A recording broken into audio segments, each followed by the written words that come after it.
ஒரு இந்திய பெண் ஒரு ஃபாரினர் வெளிநாட்டு மணமகனை திருமணம் செய்யும்போது அது பல்வேறு விஷயங்களில் தனித்துவம் காணப்படும். ஜெனடிக்ஸ், ஹெல்த் கேர் மற்றும் பர்சனல் சாய்ஸ். அதாவது ஒரு நாட்டில் பெண்கள் ஹெல்த் கேர் மற்றும் வாழும் முறைகள் அவர்களுடைய லைஃப் ஸ்பேன், அதாவது வாழும் காலத்தை குறிக்கும்.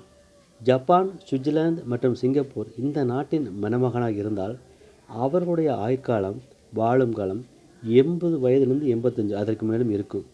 இந்திய மணமகள் வெளிநாட்டு மகனை விரும்பி திருமணம் செய்யும்போது அது ஒரு வித்தியாசமான ஸ்டோரியாகத்தான் இருக்கும். ஒருவருக்கொருவர் கல்ச்சுரல் அடாப்டேஷன், மியூச்சுவல் அண்டர்ஸ்டாண்டிங் மற்றும் ஒருவருக்கொருவர் சப்போர்ட்டிவ் சிஸ்டம் பொறுத்து இருக்கும். அங்குள்ள கல்ச்சுரல் கலாச்சாரங்கள், ஒருவருக்கொருவர் அண்டர்ஸ்டாண்டிங் இன்றும் நாளையும் பொறுத்து தான் இருக்கும். இருவேறு நாட்டு தம்பதிகளுக்கு இந்த இல்லறம் ஒரு அட்வென்ச்சராகத்தான் இருக்கும்.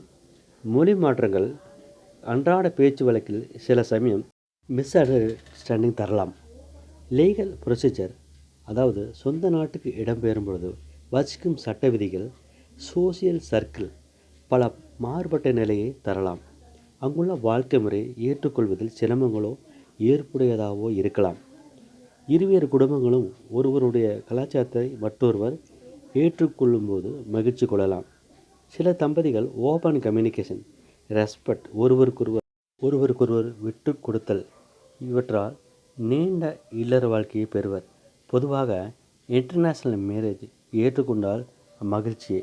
இப்பொழுதெல்லாம் தமிழ் பெண்கள் அந்நிய மாப்பிள்ளையை லண்டன், அமெரிக்கா போன்ற நாடுகளில் திருமணம் செய்வதை பார்க்கும் பொழுது வியப்பாகத்தான் இருக்கிறது.